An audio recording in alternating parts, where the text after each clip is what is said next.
It's me, Mario. And me, Luigi. Spaghetti. Oh my god. Oh shit. Yeah, what are we talking about? Why are we talking with Italian voices saying Mario and Luigi? It's because Brett finally saw the Super Mario Bros. Movie, y'all. Can you believe that? What about me? Well, I mean, did you just recently watch it? Yeah, I just watched it. Oh, fuck. Yeah, I watched both of them. Oh, shit. No, I thought you watched it a long time ago. I was just catching up. I just watched it, yeah. Hell yeah, we both just watched it. It was on Peacock, so I watched it. Oh, that's right. Both of them were yeah. on Peacock. Oh, that's cool. Okay, nice. Yeah. I was about to rent it, and then I was at my parents' house for Thanksgiving. I was about to rent it, and I was like, you know what? Let me just pull up my phone, check to see if it's on an app, and sure enough, it was on Peacock. I was like, oh, yeah. You just got to watch that first ad for 2 minutes. Yeah, it wasn't too bad. So yeah, that's funny. For some reason, I thought you saw it in theaters or something. I wanted to, but I couldn't get Lizette to go see it with me. Lizette, shame on you. Like, no, I don't want to see it. I mean, it was very kiddie, but yeah, we'll get into that. It was great. So Super Mario Bros. Movie. This is a movie. We've talked about this on the podcast in the past where we're like questioning the casting of Chris Pratt as Mario, and then they had Charlie Day as Luigi, and then they had one of the guys from Key and Peele. I forgot which one it was. Key, I think, or some Michael Key or whatever, playing Toad. That was him? Yep. Oh, shit. I had no idea. Well, they played his voice. Seth Rogen plays Donkey Kong. A lot of star-studded cast, but very interesting casting choices. Yeah. But I say it wasn't bad. Chris Pratt pulled it off. He did. 100%. It was different, but it worked. The accent. Yeah. Throws it in there. His voice is a little manipulated, and it makes him sound very much like Mario. Yeah. But doesn't the original guy who plays Mario, isn't he's in this movie too, but he's not Mario. Yeah, he plays somebody else, yeah. Okay, he plays like super old Grandpa Mario or whatever. Oh, does he? Is that who he plays? Okay. Yeah. Yeah. No, Chris Pratt did a good job. Charlie Day was great as Luigi, I think. Yep. Jack Black did an incredible job as Bowser. Fantastic job as Bowser. Can we just talk about peaches, peaches, peaches, peaches, peaches, peaches? That was funny. You had to throw in some musical numbers. Oh, yeah, 100%. Because Jack Black's in there. Yeah. But I love the... I was talking to my parents about this when we were watching it because, they didn't grow up playing. I mean, they grew up watching me play Mario and stuff like that, but, not having grown up with the thing. I love, as, you mentioned, it is kind of it's a kid-focused movie. It's the people that make Despicable Me, so, I get that. But there was so much good fan service in here that I loved. There was a moment where you got freaking they're walking through the toad or the land, and all the toads are hanging out, and one of them was like, "Did you blow on it?" And I was like, that's funny, they did that. And then the whole thing where he had to prove himself, and it went through a freaking Mario level, and the Rainbow Road, and how he drove off to take the shortcut. I all these little things. I was like, okay, there's some really good fan service in here, and I really appreciate that. No, it was great. Yeah, they had to put all Mario Karts, Mario has. Well, I don't want to spoil it too much. If you haven't seen it, Mario has to go. I'm just gonna say it because you see it in the trailer. He's fighting Donkey Kong for a reason. Yeah. So we got to get back to the castle. So we're like, well, we're gonna get you your own cart, and of course. That's where Rainbow Road comes in. They get on the carts. Oh yeah, that was their shortcut. Yeah. I was like, this is sweet. I love it. I love that. I mean, if you know anything about Mario, the franchise, it hits all the buttons. You get all of the cool stuff. Yeah. Especially in the intro, when they first open up, and they're marketing themselves as the great plumbers, and so they're got a job, but their car breaks down, so they have to go to this construction site, and it's side-scrolling Mario and Luigi jumping through. Dude, that was so good. I was like, oh my god, yes. And even my mom caught that. She was like, it's like the video game. I was like, yeah. It starts off really great. Yeah. He's on that top, the second floor, I don't know, scaffolding. He jumps onto a light pole and slides down. Oh, yeah. I was like, nice. Good job, guys. Good job. It was great. I loved it. Everything about it was great. I just didn't like Seth Rogen as Donkey Kong. No, I agree with that. That was so weird. I just don't like Seth Rogen really as a whole, as a person. But yeah, him as Donkey Kong was kind of strange. He works in certain roles, and but he's for those roles only. Yeah. And because he was great in Pineapple Express. Yeah, he played that character so well. Yeah. And there's a few other movies like I think he gets a girl pregnant and they have to deal with that. And they Oh, yeah. I forgot what it's called. But I know what you're talking about. yeah, like he was great in that role. Yeah. I just don't think he was good in this role. No. But everybody else did a great job. Yeah. Anna Taylor-Joy was good. She did a good appearance as Peach, so that was really cool. Yep. Did you watch Queen's Gambit? I did not. Yeah. Just didn't seem interesting to me. Dude, it's so fucking good. It's really good. Okay. It's a character drama, and they do a really, really good job with the character development in that show. Like, it's just impeccable, like, character development, like, across all the different people. It's so, so good. Highly recommend. All right. Watch Will Zet. Okay. I think she started it. I can't remember. Yeah, yeah. It is a little slow sometimes, but I mean, it's brilliantly designed. Like, they did such a good job with the show, start to finish. It's good Definitely. stuff. But yeah, Super Mario Brothers movie. Did you like the little star that was stuck in the cage? Oh my God, that was cracking me up. Yeah. So morbid. Bowser's Palace. Yeah. It was like, it had the voice of a child, like a very, very young child, and it was just saying all this, like, there is no hope, we're all going to die. I was like, But at least if we fall in, we just go die or something like like that. finally we'll be released, or like, yeah. I think those are in the I think they're also in the Mario one, but I most recently remember them in Mario plus Rabbids. Yeah. They were the things you had to go collect throughout That's the first world. time I've seen those, so I don't know. Maybe they're from that. I don't know. That's all I know them from. I feel like a horrible Mario fan not knowing anywhere else they came from, but I'm playing Super Mario Brothers Wonder and they're not in there, so Yeah. At least I haven't seen him yet. But Right. But yeah, no, he was funny. The little guy was pretty great. Yeah, like you said, like I love the real world part of it where they kind of like tied it into like they had to go through the pipe to get to the Mario or the Super to the Mario. kingdom, to the kingdom, there you yeah. And that was really good because it's just like, you know, he's down on his luck and they're trying so hard to like make something happen. And it's like, okay, now he's got a mission and he's gonna do it in this like fantastical world that he's landed in. And it's like, you know, it's kind of a traditional story here, you know, like premise generally, but I thought there was a lot of great stakes involved, like Jack Black trying to get married and or Bowser trying to get married and Mario trying to save his brother. Like they did a great job with it. Yeah. And like the animation was spot on, man. There were some moments where I was like, holy shit, that looks so good. Yeah. Like around the water and stuff like that. I was like, damn. Oh, and so when Mario finally gets the star, well, Yeah. when Mario and Luigi finally get the star towards the end of the movie, they have the song for Star Power. Oh, when yeah, you're on yeah. Mario Kart. Yeah. But like, it wasn't, you know, it's a very short music bit in the game. It is short here too, but I thought they did a good job of like intertwining that melody with the actual song going on. And they do that several times with certain things too. Like all the classic notes of Mario are in this too. So The music like, was good. It was cool because it was like a mix of like Mario type music, but then it was also like stuff that like music that I like, you know, it's like a good soundtrack of just like right. good hit songs and all that different stuff. But yeah, I mean, the animation blew my mind. The characters were better than I thought they'd be. You know, it's not a 10 out of 10 movie, but I mean, it did what it needed to do. You know, it's like It's a great setup for like hopefully Super Nintendo Cinematic Universe. yeah. Well, if it's Sorry, Nintendo, not Super yeah, Nintendo. yeah.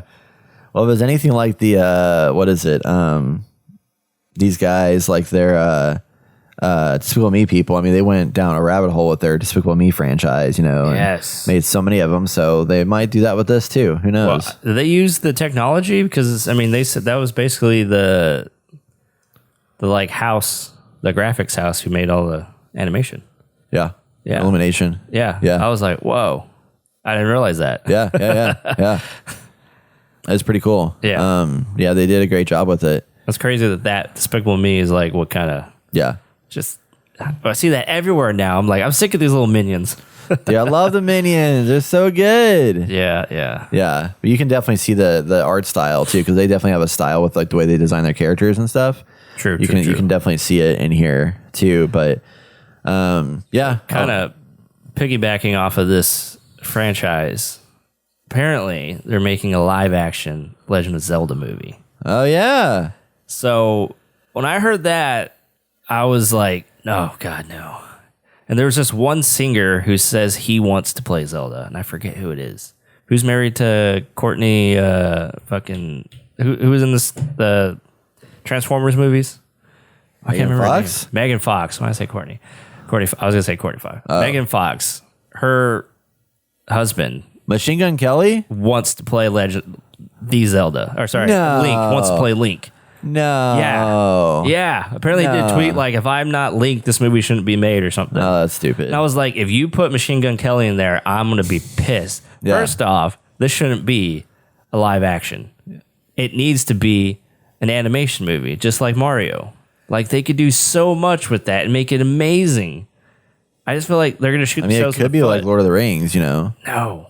No, you can't. No, it Yeah. just won't. Like they're supposed to be animated. I think it just works so much better if it's animated. Yeah.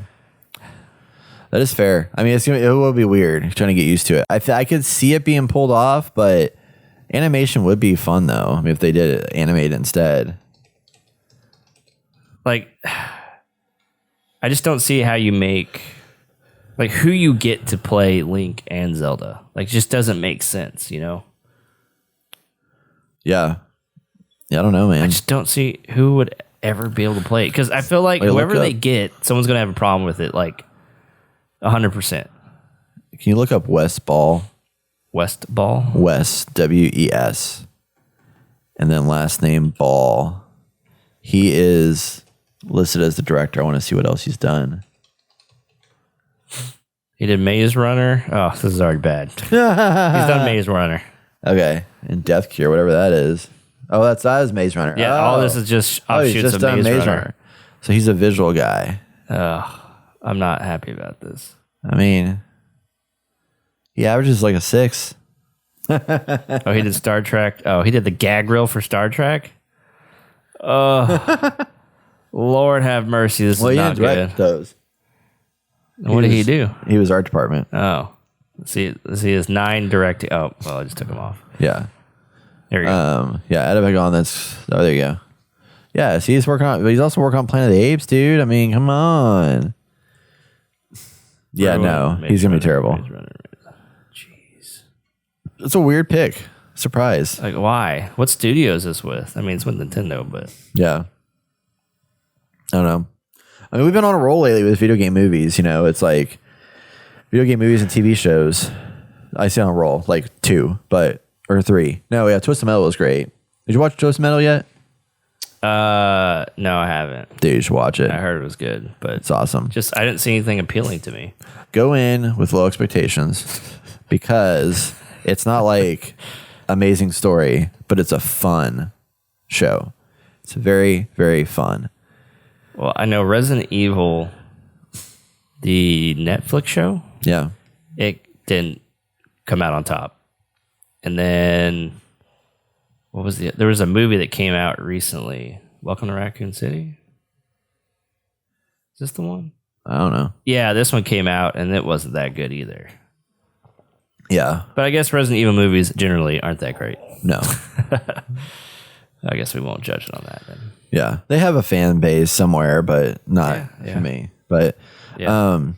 so yeah, Super Mario Brothers movie, pretty great. Highly recommend. If you haven't watched it, it's on Peacock. Go pick it up. But Austin, you watched another video game adaptation. Yes. What'd you watch? I watched Five Nights at Freddy's, and it wasn't half bad. Okay. I went in with low expectations because I was like, how are you going to make Five Nights at Freddy's a freaking movie? Like, it just didn't make sense. And I don't know everything about Five Nights at Freddy's, so I guess I'm going to spoil some stuff here. But it's about a guy who's down on his luck. He's not making a lot of money. He's just a security guard, obviously. And he has a he has a sister he's trying to take care of, but he's also in a legal battle with, I think, his aunt who wants to take care of her too. And so he's fighting that because the aunt's like not the best aunt in the world, but she's like more well off. And so eventually he gets this job at Freddy's, and over time he starts to realize there's something going on, and there's some supernatural stuff in here. I don't know if you want me to spoil it for you since you haven't seen it yet. No, don't spoil it. Okay. There's Don't some spoil it for supernatural viewers. stuff in here that goes on, and it ties to why the the robots come alive. Okay. And I was like, oh, that's actually very interesting. And I don't know if that's ever explained in the game, because I think the game was just supposed to be horror.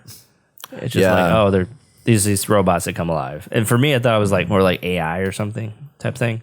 But no, this is more of like a supernatural thing. And so they did a really good job. And I didn't expect much. And I mean, the quality of the production actually put some money into this. Oh. And like everything looks legit, feels like the game, goes with the game, and the characters that come up. Like, I don't think the acting was like the best of the best, obviously. I mean, it's just a video game movie, but for what it was, they did good. They did really good. So the place that the Freddy's that he's working at, is it an active like Chuck E. Cheese place during the day, or is it like abandoned? He's just like, so like how does he? Yeah, it's an abandoned Chuck E. Cheese from like the 80s, I think.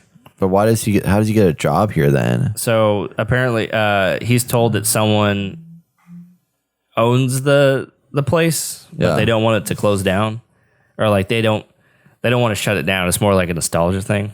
Got it. So they're just like, we want someone here to just make sure nobody breaks in. Yeah. Or doesn't get out. Yeah. So I was like, okay, this is actually good. And there's like some jump scares, but it's really nothing that scary. Yeah. It's not like all the other movies. Okay. So I think it's worth checking out. You got Peacock. I mean, I think it might be worth renting too, honestly. If you just want something that's video game-esque and you can throw on, and I mean, it doesn't take a lot to get into it. Yeah. You could probably watch it in the background, honestly. Yeah. It looks, I mean, Five Nights at Freddy's, the premise is really, for me, it seems like it makes sense for them to make a movie out of it, but I agree with like what you were saying. It's like, there wasn't a lot there to like turn into a movie, but I feel like you can make a story with it and wrap it in a story pretty well. Well, for not having anything, they did a great job of making it work for a movie. Yeah. And I was like, that was the most impressive part of all of it. So that's really cool. Yeah. A lot of no-name actors, but they do have Josh Hutcherson. Yeah. He's from I can't remember these movies. My brain's not working today. I've had too much coffee, I guess. Right? There we go. The Hunger Games. Oh, okay. So he was Katniss' friend. Oh, fuck. That's oh my gosh. I didn't realize that. So it's really weird because I still see him. Doesn't even look like him. I still see him as a kid, and in this movie, I feel like he's a kid, but he's playing like an older adult brother. Yeah, he looks like an old fart in this. It's weird. But they do a good job of make him not look old. Wow. And then you have Matthew Lillard. Yeah, he played Shaggy in Scooby-Doo. Oh, okay. That's cool. So he's in here too. Man, I just remember him being young, and now he's super old. Like he's an old fart. But yeah, they do a really good job. I think y'all like it. Anyway, that's that. That's cool. All right. Video Five Nights at movies, Freddy's, Super Mario Brothers. back. Yeah. Woo! Look at that. Love it.